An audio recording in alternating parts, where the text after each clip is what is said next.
할렐루야. 우리 옆 사람하고 반갑게 인사합니다. 안녕하세요. 참 잘 오셨습니다. 성도님은 아무리 봐도 복덩어리가 틀림이 없으십니다. 인사하세요. 성도님은 아무리 봐도 복덩어리가 틀림이 없으십니다. 사랑하고 축복합니다. 사랑하고 축복합니다. 아멘. 사랑하는 우리 복덩어리 성도 여러분, 기독교는 기도교라고 얘기합니다. 기도에 대한 책을 쓴 E.M. 바운주는 이렇게 얘기를 했습니다. 하나님은 바쁜 사람과 친하지 않으십니다. 급하게 와서 급하게 가는 사람에게는 은혜를 베풀지 않으십니다. 하나님은 하나님을 알고 하나님과 친한 관계를 가지시기를 원하시며 오직 하나님과만 함께하는 시간을 내기를 바라고 계십니다. 이렇게 얘기했습니다.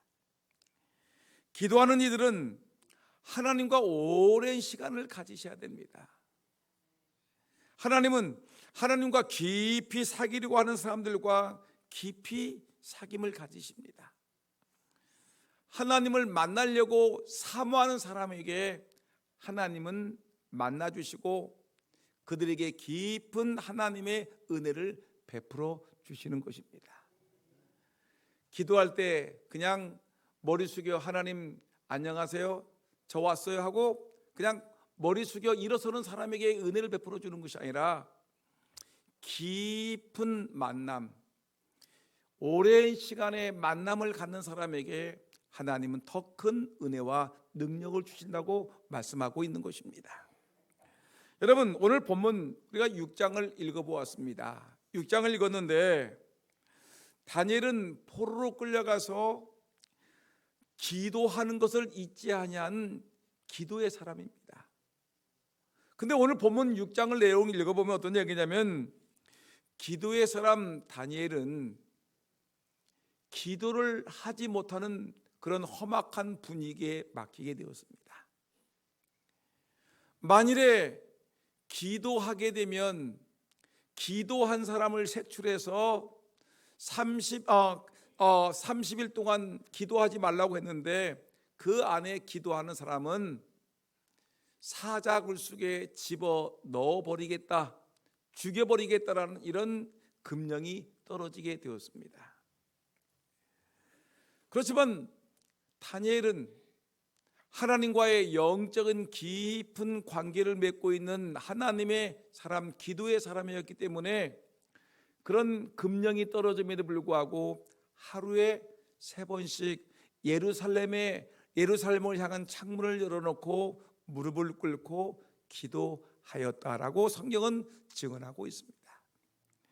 여러분, 성경 6장 10절을 한번 우리가 읽어볼까요?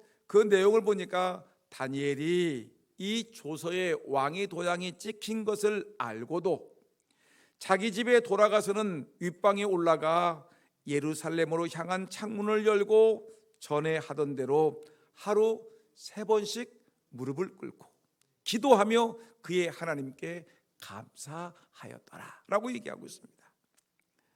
결국 그는 금령이 떨어짐에도 불구하고 기도하지 말라는 엄청난 왕의 명령이 떨어짐에도 불구하고 그럼에도 불구하고 그는 이전과 같이 하루에 3번씩 무릎을 꿇고 기도하던 그 기도의 자세를 버리지 아니하고 기도하다가 발각되어서 결국 사자굴속에 던져짐을 당했습니다.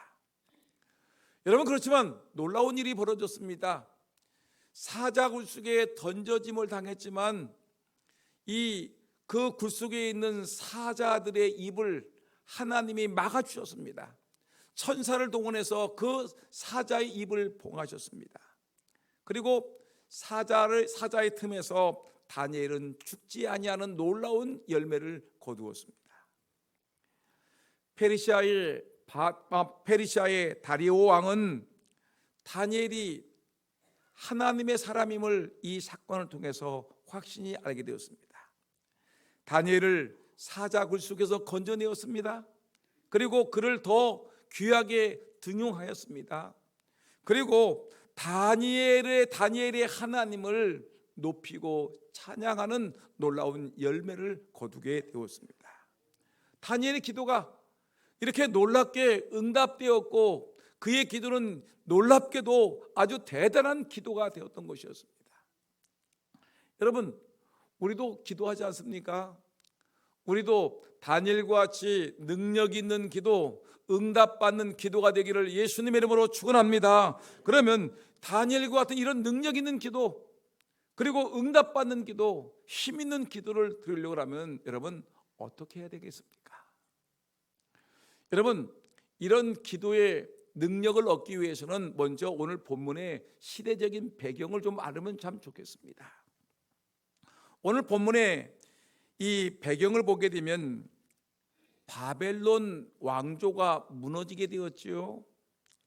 그리고 이 메대 사람 다리오가, 메대라고 메대 바사라고 하는데, 메대라는 나라가 있었고 바사 페르시아라는 나라가 있었는데, 메대 페르시아 이 왕국이 연합을 해가지고 이 바벨론을 침공해서 바벨론이 무너지게 되는데, 이때 바벨론과의 전쟁에서 이 메대 바사의 연합군을 지휘하고 바벨론을 정복한 장군이 있는데, 메대의 장군이 바로 고레스라는 이런 장군입니다.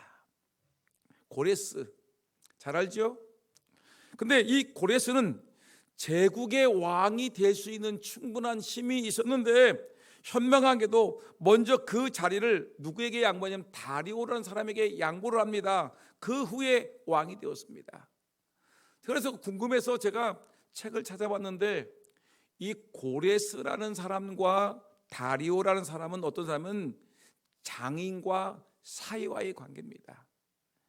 이 고레스라는 사람은 메대라는 나라의 장군이었고, 그리고 이 다리오라는 사람은 페르시아의 이 왕이었는데, 이렇게 혼인 관계를 맺었습니다. 고레스의 딸이 이 다리오의 이 다리오와 결혼을 하게 되어 가지고 이제 장인과 이 사이의 관계가 되었는데, 이 고레스가 자기 사이 다리오에게 페르시아 제국을 넘겨주었습니다. 다리오가 이제 나라를 다스리는, 페르시아 제국을 다스리는 왕이 되었습니다. 나라를 얻자마자 그 다리오는 현명한 왕이기 때문에 효과적으로 통치하기 위해서 자기가 원하는 대로 행정 개편을 하게 되었습니다. 우리 페르시아 제국은 120도의 이 도를 두겠다. 우리나라는 몇 도가 있죠? 8도라고 그랬죠. 충청도, 경기도, 전라도, 경상도, 강원도 뭐 이런 식으로 8도를 두고 있는데, 이 페르시아 제국은 얼마나 큰지 120도를 두었고, 120도를 관리하기 위해서 총리가 3명을 두었습니다. 우리나라는 총리가 하나인데 그 나라는 총리가 셋이었습니다. 여러분, 근데 그 다니엘이, 오늘 본문에 등장하는 다니엘이라는 사람이 이 총리들 중에서 120명의 도지사를 다스리는 이 총리가 있는데, 총리가 셋인데 총리 3명 중에 제일 선임 총리가 누구냐면 이 다니엘이 선임 총리가 되었습니다.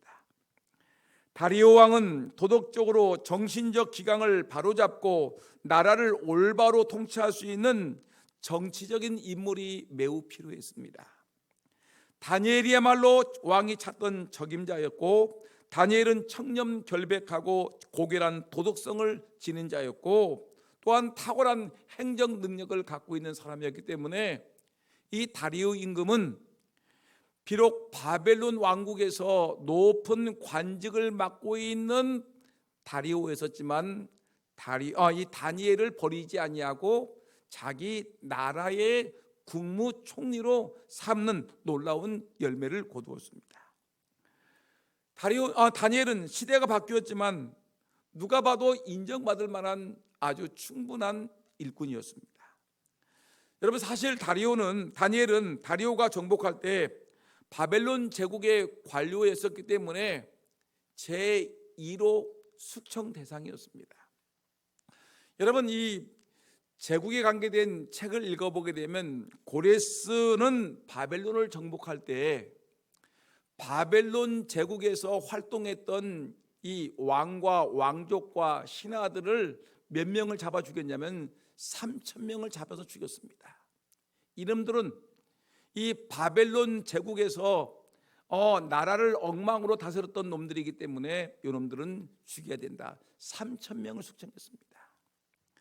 당연히 다니엘도 바벨론 제국에서 활동했던 사람이었기 때문에, 아니 고위 관료였기 때문에 당연히 숙청 대상 1순위였지만, 근데 놀랍게도 다니엘은 숙청 대상에서 제외되었고 메대 바사 이 제국에 뭐가 되냐면 국무총리가 되는 놀라운 결과를 갖게 된 것입니다.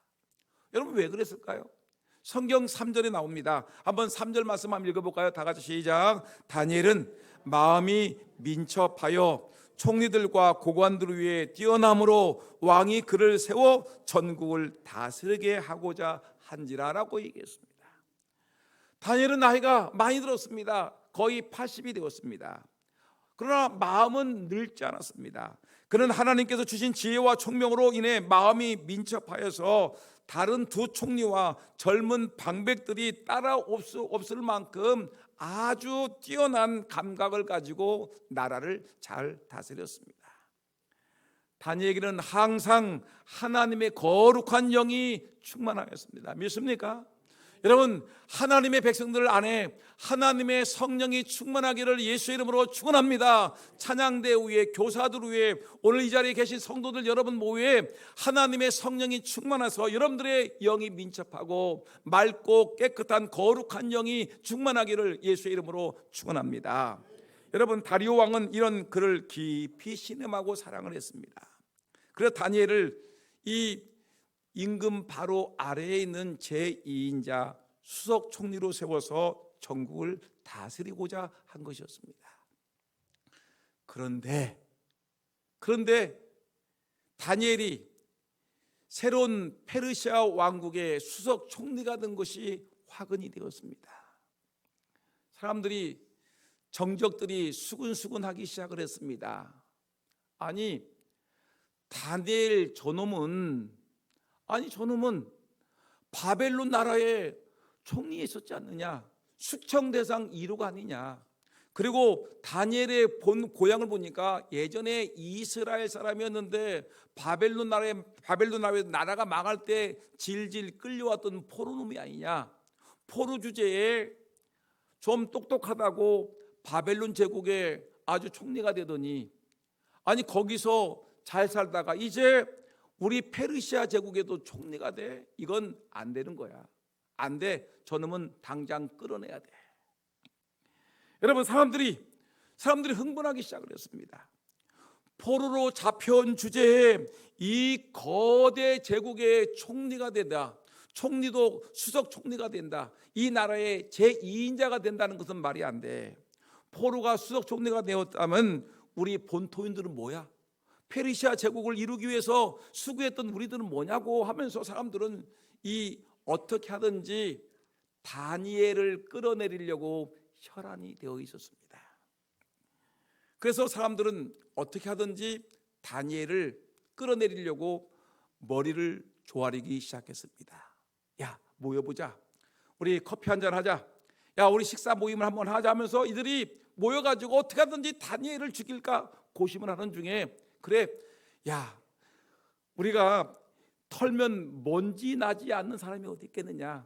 한번 다니엘의 행적을 한번 국사를 한번 털어보자. 그가 예전에 어디 부서에서 일을 했었고 어떤 자리에서 일을 했었으니까 다니엘이 거쳐간 자리를 한번 우리가 한번 털어보자. 그래서 감사원을 동원하자. 감사원을 총동원해서 우리 다니엘의 허물을 들춰보자. 아니, 검사를 총동원하자. 감찰해보자. 아니, 그러지 말고 국정감사를 해서 우리 직접 때려버리자 하면서 또 제보를 받아보자.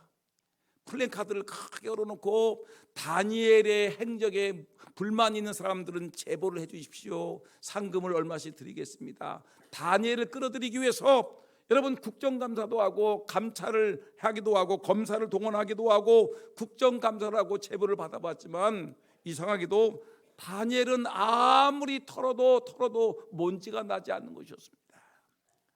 다니엘이 충성스러운 사람이었고 또 잘못한 것이 없이 아무 허물도 없이 그가 하나님을 바라보고 믿음으로 살았던 하나님의 사람이었기 때문에 그렇습니다. 부정부패를 찾아볼 수 없었습니다. 민첩하고 총명해서 국사를 그르치는 일이 없었습니다. 모든 일을 하나님의 영광을 위하여 나는 하나님 앞에 살아가는 하나님의 백성임을 알고 코람되고 하나님 앞에서의 살아간다는 자세를 가지고 나는 내가 가난한 사람을 돌보는 것도 하나님 앞에서, 이 페르시아 제국을 돌아보는 것도 하나님 앞에서 부끄럼 없이 양심 안에서 진실함 안에서 정직하게 주의를 감당하겠다. 그런 정직하게 하나님 앞에서 모든 일을 한다는 자세 아래 믿음으로 이 모든 일을 감당했기 때문에 아무리 국정감사를 해도 먼지가 나지 않습니다. 감찰을 동원해도 안 됩니다. 또 여러 가지 조사를 해도 아무 허물이 나타나지 않습니다. 그러니까 이 2명의 총리와 120명의 도지사들과 또 모든 이 정치인들이 가만히 생각해 보니까 다니엘은 도저히 아무리 두들겨도 먼지가 나지 않으니까 그럼 다른 방도로 한번 이 사람의 허물을 찾아보자. 그리고 이 인간을 죽여버리자라고 작당을 한 것입니다. 국사를 논의해 본 결과 국사에서 아무런 허물이 발견되지 않으니까 사람들은 뭐를 찾았냐면 제가 이 다니엘이라는 사람이 어려서부터 그 본국의 여호와 하나님을 섬겼는데 그 하나님에게 날마다 하루에 3번씩 기도를 한대. 창문을 열어놓고 예루살렘을 향해서 무릎을 꿇고 기도한다는 소문이 들리니까 이번 기회에 저 인간을 잡을 수 있는 법령을 만들자라고 생각했습니다. 여러분 그 당시에 제국에는 어떤 그 정신이 있었냐면 황제 숭배 사상이 팽배해졌습니다. 여러분 알다시피 바벨론 나라를 세우면 바벨론 황제 느부갓네살을 위해서 뭐합니까? 모든 나라들이, 모든 백성들이 다른 신에게 절하지 말고 바벨론 신상 앞에 절하라고 하지 않습니까? 황제 숭배 사상이에요. 페르시아 제국이 되었으니까 우리 다리오 임금은 어떤 신보다 어떤 사람보다 더 뛰어난 능력과 권세를 갖고 계시니까 우리 다리오 왕에게 우리가 경배합시다. 황제 숭배 사상입니다. 여러분 그 뒤를 이어서 로마 제국이 세워질 때 로마 제국도 역시 로마 황제가 뭐예요? 황제 숭배죠. 사람들 로마 황제가 모든 신보다 뛰어나다. 그러니까 황제 숭배 사상을 강조해가지고 기독교인을 핍박하지 않았습니까? 그래, 잘됐다. 우리 이런 법령을 만들자. 지금부터 30일 동안 황제에게만 기도하고 황제에게만 간청을 하자. 다른 신에게나 다른 사람에게 기도하고 구하는 자들은 사자굴 속에 집어넣는 법령을 만들자. 그래, 너도 사인해, 너도 사인해, 너도 사인해 가지고 이걸 갖다가 이 황제 다리오에게 드린 겁니다. 임금님, 만세수를 하옵소서. 우리 다리오 임금님은 이 바벨론 왕국을 무너뜨리는데 1등 공신을 하였고 이 페르시아 제국을 이루는데 최고의 권력자이신데 이 다리오 당신은 모든 신보다 뛰어나고 모든 사람보다 뛰어나신 분이니까 당신만 숭배해야 되고 당신에게만 기도해야 되고 당신만 바라봐야 되니까 지금부터 30일 동안 시간을 정해놓고 만일 누구든지 황제 다리오 임금 외에 기도하거나 다른 사람에게 구하는 것이 있으면은 그 사람을 사자굴 속에 집어넣는 법을 만들어 버립시다라고 얘기하는 것입니다. 임금님, 가만히 보니까 이 다리오 임금이 가만히 생각해 보니까 이거 참 좋거든요.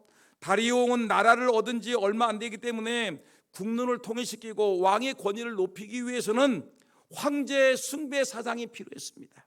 그런 신하들이 자기를 높여 세우시는 것을 너무 기뻐했습니다. 요놈들이 나한테 무릎을 꿇고 이제 나한테 절하는 것을 배우는구나, 나를 높이는 걸 배우는구나. 그렇지, 왕의 권위 앞에 굴복하는 것이 좋지. 마음의 생각을 했습니다.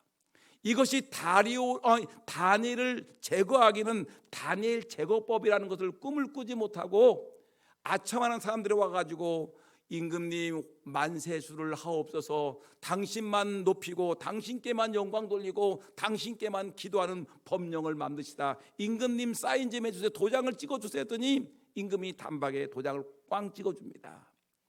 그 당시에 법령은 임금님이 한번 도장을 찍으면 이것은 변개할 수 없는, 바꿀 수 없는 법령이었습니다. 이제 다니엘은 죽을 수밖에 없었습니다. 여러분, 다니엘을 제거하기 위한 법령이 이렇게 만들어졌습니다. 이것을 저는 말하기를 다니엘 제거법을 만들었다고 저는 생각해 보는 것입니다. 간신배들에게 노란한 이 다리오 왕의 이 슬픈 모습을 우리는 이후에 보지 않습니까?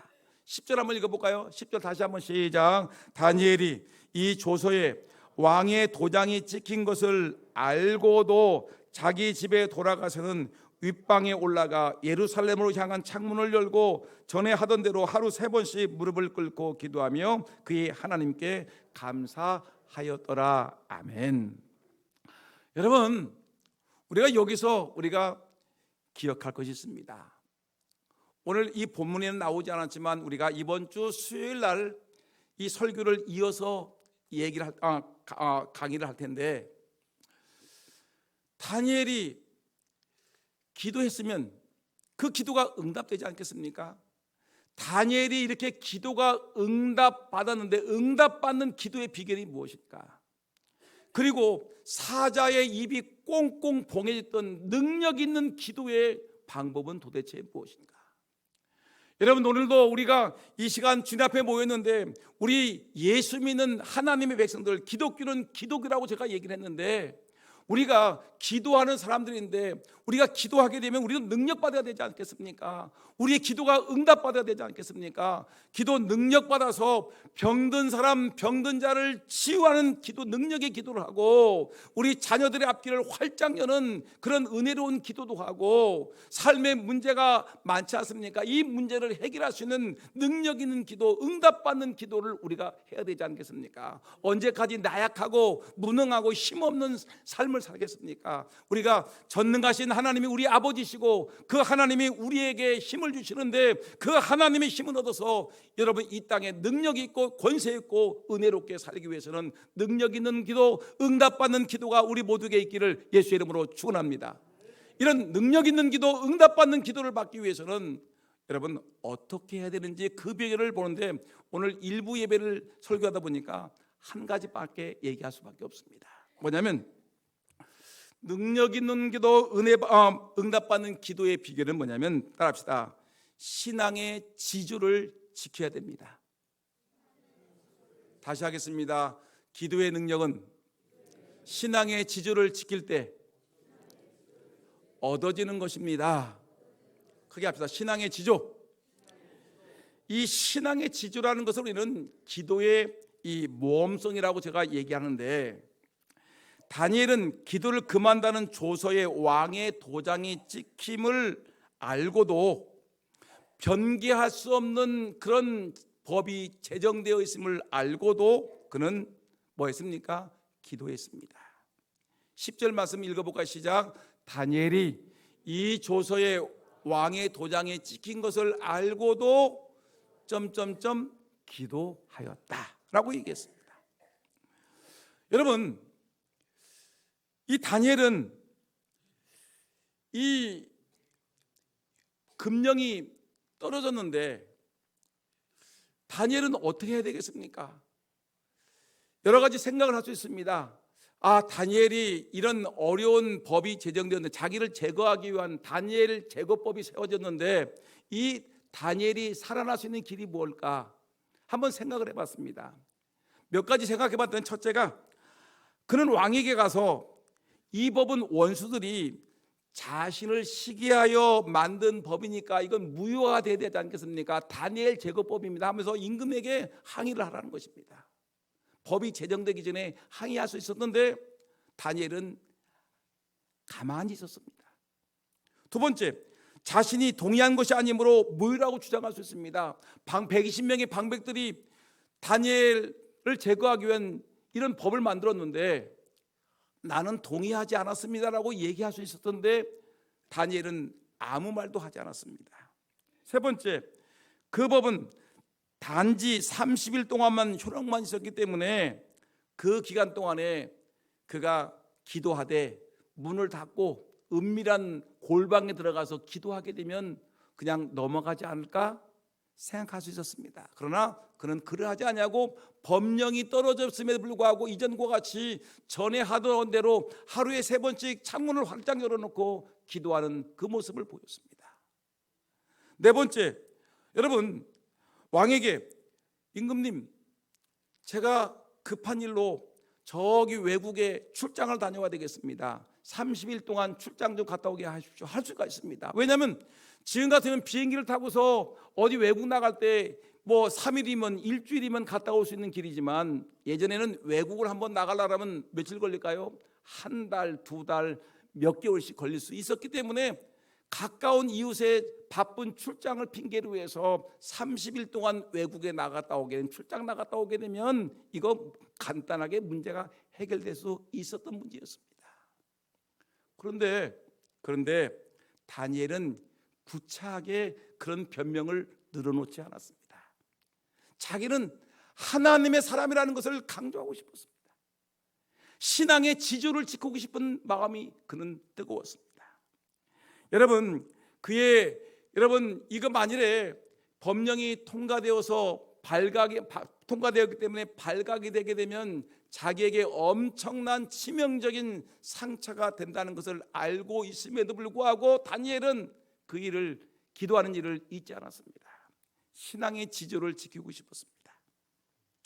여러분, 금령을 어기게 되면 어떻게 되죠? 한번 생각해 볼까요? 첫째, 뭐가 흔들리게 되죠? 첫째, 총리직을 박탈됩니다. 합시다.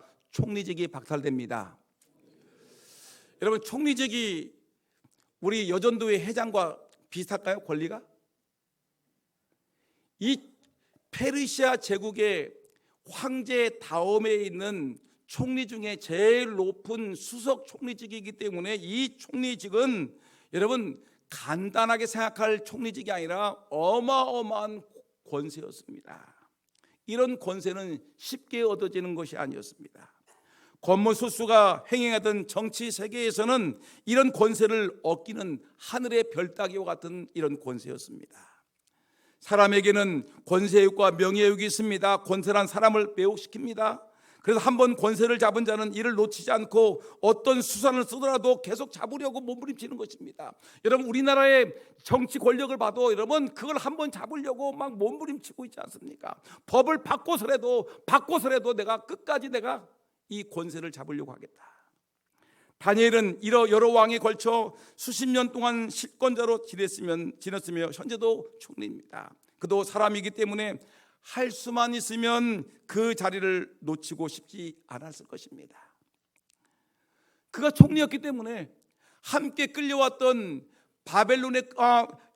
예루살렘에 살다가 끌려왔던 그 자기의 동족들이, 그래도 자기 이스라엘의 백성들이 이 바벨론에 끌려와서 지금 살고 있는데 자기가 총리였기 때문에 그래도 그 사람들의 삶은 많이 다니엘 때문에 많은 도움을 받았을 것입니다. 다니엘이 없었으면 더 형편없는 삶을 살았을 텐데 다니엘이 총리였기 때문에 이들의 삶이 많이 편해졌을 것입니다. 이들이 이방 땅에서 멸시받지 아니하고 떳떳이 살아갈 수 있는 길이었을 것이었습니다. 불쌍한 사람을 위해서라도 다니엘은 총리직을 유지할 수 있었을 것입니다. 그러나 다니엘은 이 조서의 어인이 찍힌 것을 알고도 전에 하던 대로 행동했습니다. 왜냐? 다니엘은 총리직보다 더 중요한 것이 하나님을 믿는 신앙이라고 생각했습니다. 내가 신앙의 지주를 지키겠다. 기도하다가 내가 권세를 빼앗길지라도 기도하는 사람이 되는 것이 더 좋겠다. 신앙의 지주를 지키기 위해서 내 총리직도 기꺼이 내어놓겠다. 내 재산도 기꺼이 내어놓겠다. 내 모든 삶의 모든 것도 다 기꺼이 내어놓을 수 있는 그런 신앙을 지키기 위해서 모든 것을 내려놓을 수 있는 신앙의 위대한 인물이었기 때문에 하나님이 그에게 능력과 권세를 주셨고 그에게 기도를 하면 기도 응답의 역사가 임했던 것입니다. 여러분, 이런 신앙의 지조가 있습니까? 신앙의 지조가 있습니까? 많은 사람들이 모여있는 가운데 식당을 들어갔는데 여기저기에 앉아있고 자리가 하나 비어서 그 자리에 앉았는데 음식이 나왔는데 가만히 머리 숙이고 두 손을 모아놓고 여러분 사람들이 지켜보는 가운데 기도할 수 있습니까? 하나님 감사합니다. 저에게 오늘 이렇게 인용할 양식을 주시니 감사합니다 하고 여러분 기도하고 밥을 먹을 수 있는 용기가 있습니까? 신앙의 지조가 있습니까? 믿지 않는 사람들이 우글우글거리는데 그것서 나는 기독교인입니다라고 손을 번쩍 들어서 나는 예수 믿는 사람입니다라고 여러분 고백할 수 있습니까? 직장에서 술자리가 벌어졌는데 나는 술을 먹지 못합니다. 나는 예수 믿는 사람이기 때문에 술을 먹지 않습니다. 저에게 생수 한 잔 주십시오 라고 얘기할 수 있는 담대함이 있습니까? 신앙의 지조가 있습니까? 여러분 이런 신앙의 지조가 있는 사람에게는 하나님의 능력을 주시고요, 은혜를 주시고요, 권세를 주시고요, 기도할 때 응답을 주시는 것이지 밥을 먹을 때 사람들 눈치 보고서 기도도 안 하고 눈만 살짝 감았다가 감사합니다 하고 넘어가고 안 믿는 사람 불신자들 앞에서는 예수 믿는다는 말도 못하고 여러분 부끄럽게 나는 예수 믿는 사람이라는 말도 한마디 꺼내지 못하고 나는 예수 믿는 집사입니다, 권사입니다, 장로입니다, 목사입니다라는 말 한마디 못하고 그냥 부끄럽게 살아가는 신앙의 지조가 없는 사람들에게 무슨 능력과 권세가 임할 수 있겠습니까? 여러분 어떠십니까? 믿지 않는 사람들 앞에서 나는 예수 믿습니다, 내가 예수를 믿는 이유는 이런 이유 때문에 나는 예수를 믿습니다, 나는 예수 믿으니까 좋습니다라고 얘기할 수 있는 그런 신앙의 지조가 있는 인물이 되기를 예수의 이름으로 축원합니다. 다니엘은 총리직이 빼앗길지라도 재산이 빼앗길지라도 모든 것이 순식간에 날아갈지라도 나는 하나님을 믿는 사람이라는 분명한 신앙의 지조를 지키고 기도하던 사람이었습니다. 그랬더니 그 기도가 능력이 있었죠. 그 다음에 여러분 총리직만 날아갑니까? 뭐가 날아가죠? 총리직보다 더 중요한 뭐가 나가죠? 권세뿐만 아니라 뭐가 나갑니까? 귀중한 생명을 잃게 됩니다. 여러분 금령에는 누구든지 법을 어기면 사자굴 속에 집어던지는데 사자굴이 얼마나 무서운지 한번 들어가게 되면 떨어지기도 전에 사자가 달려들어서 물어 죽여버립니다. 사람에게는 누구나 생명에 대한 애착심이 있습니다. 목숨을 살리기 위해서는 체면이고 권세고 명예고 물질도 아무 소용이 없습니다. 오직 목숨만 구하기 위해서 사람이 비굴해지는 것입니다. 일제시대 때 여러분 신사참배라는 것이 있었죠. 그렇게 기독교인들이 활발하게 움직였는데 사람들이 말합니다. 신사참배는 분명히 하나님 앞에 죄를 범하는 우상숭배라고 얘기를 했습니다. 제일 처음에 그랬습니다. 그런데 가만히 보니까 일제 이 못된 놈들이 일제 제국주의자들이 좋은 말로 얘기하니까 신사참배를 안 하거든요. 기독교인들이. 그러니까 몽둥이를 들어서 두들겨 패기 시작했습니다. 너 신사참배 안 하면 너 맞을 줄 알아? 학교에서 쫓겨나고 또 두들겨 패고 그러니까 사람들이 그때서야 고개를 숙이기 시작했습니다. 또 몇몇 사람들은 끝까지 번항합니다. 그러니까 잡아다가 감옥에 쳐넣고 두들겨 패고 죽여버리니까 그때 가서 교회들은 뭐냐면 이러다가 우리가 죽을 수 있겠네. 이거 안 되겠다. 내가 목숨을 부지하기 위해서는 내가 잠시라도 내가 머리를 숙여야 되겠다. 신앙의 조치를 꺾고 나중에 살아야 되겠다 해가지고 사람들이 주기철 목사님이나 손양은 목사님을 제외한 몇몇 이 신앙의 지주를 지켰던 사람들 외에는 한국 기독교는 일제 제국주의의 신사 참배 앞에 신앙의 지조를 꺾어버리고 무릎을 꿇고, 신사 참배는 이 국민 의례 순서니까, 의례니까 당연히 가서 머리 숙이고 참배하는 것이 마땅하다 해서 기독교가 일제 신사 앞에 무릎을 꿇고 총칼 앞에 무릎을 꿇은 그런 부끄러운 역사가 있다는 것입니다.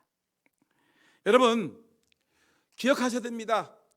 우리가 목숨을 잃을지라도 나는 예수 그리스도가 나의 하나님이고 나의 구세주고 예수 그리스도가 나의 영광입니다라고 고백할 수 있는 신앙 고백이 있는, 신앙의 지조가 있는 하나님의 백성들이 다 되기를 예수의 이름으로 축원합니다. 다니엘은 생명보다 신앙을 더 중히 여기는 신앙의 지조가 있는 사람이었기 때문에 하나님이 그의 기도가 능력이 있었고 그의 기도가 응답이 있었습니다. 병든 자가 치유되고, 여러분, 놀라운 은혜가 있는 기도에 있었던 것을 우리가 잘 알고 있습니다.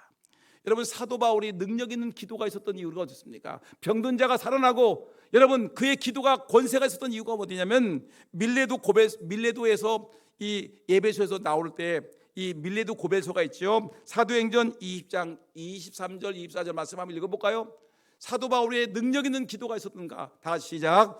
오직 성령이 각 성에서 증언하여 내게 증언하여 결박과 환난이 나를 기다린다 하시니, 내가 달려갈 기가 주 예수께 받은 사명 곧 하나님의 은혜의 복음을 증언하는 일을 마치려 하면은 나의 생명조차 조금도 귀한 것으로 여기지 아니하노라.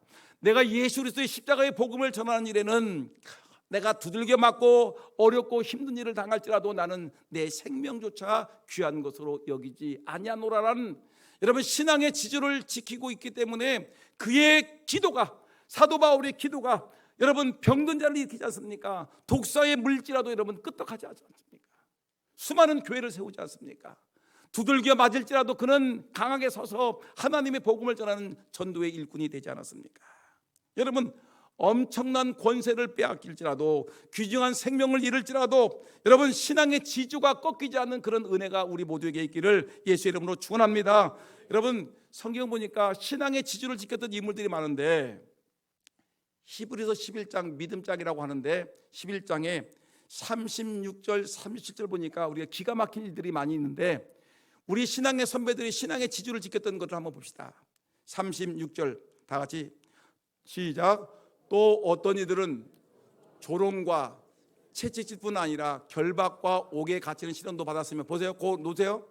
어떤 이들은 조롱을 받았어. 예수 믿는다면 창피하게 밥 먹는데 기도하네, 쟤 예수쟁인가 봐, 아주 골수분자네, 골수분자. 조롱을 받아. 그래도 기도하셔야 돼. 기도 안 하죠? 손 드세요, 손 드세요. 자수하서 광명차차. 여러분, 밥 먹을 때 좀 기도 좀 하세요. 예수 믿는다고 고백 좀 해보세요. 왜 예수 믿는다는 말 안 하지? 이상하네. 교회에서는 권사인데 예수 믿는다는 말 안 해. 교회에서는 장로인데 남들한테 예수 믿는다는 말을 못 해. 뭐예요 이거? 조롱. 여러분, 어저께 우리 교회가 어디 갔었죠? 강화도 기독교 역사박물관을 방문했는데, 역사박물관도 봤고 교산교회라는 교도 가마던데, 거기서 어떤 말씀을 들었냐면, 이 선교사에 들어와서 예수를 믿었습니다. 예수를 믿었어요. 예수를 믿었는데, 여러분, 제일 처음에 예수를 믿을 때 양반도 예수를 믿었고 쌍놈도 예수를 믿었어요. 그던 때는 양반 쌍놈이 있었기 때문에. 근데 놀랍게도 양반이 예수를 믿었어요. 양반이 예수를 믿었으니까 여러분, 교회를 가야 되지 않겠습니까? 교회를 가는데 쌍놈들이 모여있는 그곳에 양반이 말을 타고 다 간 거예요. 사람들이 양반과 쌍놈이 어울려가지고 거기서 찬송도 하고 막 기도도 하고 막 같이 어울려가지고 밥도 먹고 그러니까 사람들이 뭐라 그럴까? 동네 사람들, 강화도에 있는 사람들이 손가락질하는 거야. 아이고, 저 예수쟁이들, 예수 미쳐가지고 서양신에 미쳐가지고 양반이 쌍놈들과 어울려서 같이 예배하고 같은 방에 들어가서 밥도 먹고 미쳤어. 뭐라고 할까요? 조롱을 하는 거, 조롱을 하는 거예요. 그런데 여러분, 그 조롱을 이김으로 어떤 일이 벌어졌냐면, 강화도가 무려 여러분 예수 믿는 복음화율이 몇 프로까지 올라가냐면 50%까지 올라간 거예요. 두 사람 중에 한 명이 예수를 믿는 거예요. 공식적인 통계로는 30%라고 얘기하는데 이 목사님들의 얘기를 들어보니까 50%까지 예수 믿는 사람들이 올라갔다는 얘기예요. 여러분, 조롱을 받아도, 양반들이 사람들에게 조롱을 받아도 그럼에도 불구하고 나는 예수가 좋아, 예수를 믿을래 하면서 예수를 믿기 위해서 예배당에 나가기 때문에 여러분, 조롱을 받을지라도, 나는 채찍을 받을지라도, 결박과 옥에 갇히는 시련이 있을지라도 나는 예수를 믿을래, 예수 믿고 예수 따라갈래. 여러분, 이런 신앙의 지조가 있었어요. 27절 한번 읽어볼까요? 27절, 방송실 성질 급합니다. 제가 27절 빨리 37절 시작. 돌로 치는 것과 톱으로 켜는 것과 시험과 칼로 죽임을 당하고 양과 염소의 가죽을 입고 유리하여 궁핍과 환난과 확대를 받았으니. 여러분, 초대교회 때는 예수를 지우지 마세요. 돌로 치는 것과, 초대교회 때는 스데반 집사가 뭐로 맞았어요? 돌로 맞아 순교당했죠. 이것이 흔해 맞았습니다. 돌에 맞아 죽는 것. 사도 바울도 돌에 맞았어요. 돌로 치는 것과 톱으로 켜는 것과, 예수 믿는다고 뭐 했어요? 톱으로 박을 쌀듯이 어떻게 해요? 사람을 켜요. 톱으로 켜는 것과, 사람을 이렇게 죽였단 말이에요. 그래도 나는 예수를 믿는다. 시험과 칼로 죽임을 당해, 불로 태워 죽여, 양과 얼마나 고난당하는지 사람들이 자기를 숨기기 위해서 양과 염소의 가죽을 입고 다녀요. 하도 사람들이, 로마 군인들이 사람을 죽이니까 양 가죽을 뒤집어 쓰고 염소의 가죽을 뒤집어 쓰고 살아. 궁핍과 환난과 학대를 받았으나 그럼에도 불구하고 그들은 신앙의 지지를 지키며 살았다는 것입니다. 누구 얘기입니까? 기독교인들의 얘기라는 것입니다. 예수 믿는 사람이 이렇게 살았다는 거예요. 신앙의 지지를 지키라는 얘기예요. 그런데 결론은 어떻게 되냐면, 여러분 11장 38절 앞부분에 보니까 결론은 뭐냐면, 이런 사람은 세상이 감당하지 못하느니라. 아멘. 다시 한번 시작. 이런 사람은 세상이 감당하지 못하니라. 죽여. 돌로 쳐 죽이라니까. 돌로 때려. 너 조롱해봐. 나를 채찍으로 때려봐. 나를 톱으로 썰고 칼로 죽이라니까. 불로 태워 죽이라니까. 그러니까 사람들이 불로 태워 죽여도 나도 태워 죽여, 나도 태워 죽여. 톱으로 켜도 십자가에 못 박아 죽어도 나도. 그러다 보니까 사람들이 감당치 못할 이 기독교인들이 행렬에 로마라는 제국이 무너지기 시작하고, 이 나라도 우리도 예수를 믿는 나라가 되겠다라고 선포한 것입니다. 세상이 감당치 못하느니라. 여러분, 우리 대한민국도 강화도에 그렇게 예수 믿는 사람들이 많아진 이유가 곳곳마다 큰 교회들이 얼마나 많은지 몰라요. 작은 군에 교회가 210개나 돼요. 여러분 생각해 보세요. 이렇게 엄청난 교회의 부흥이 일어났던 것은 조롱을 받아도 손해를 보아도 예수 믿는 신앙의 지주를 지켰기 때문에 능력 있는 지역이 되었고, 능력 있는 기도, 능력 있는 권세, 능력 있는 응답받는 기도를 받게 된 것입니다. 여러분, 이 말씀 마음에 기억하시면서, 물론 그 이후의 내용들은 우리가 수요 예배 시간에 말씀드리겠지만, 여러분, 능력받는 기도와 응답받는 기도를 하기 위해서는 신앙의 지조, 다니엘이 죽을 것을 각오하고 총리직을 빼앗기고 죽을 목숨을 각오하고 신앙의 지조를 지킴으로 하나님의 은혜를 입었던 것을 기억하며, 신앙의 지조를 지키며 하나님의 은혜를 입는 저와 여러분 모두가 되기를 예수 이름으로 축원합니다.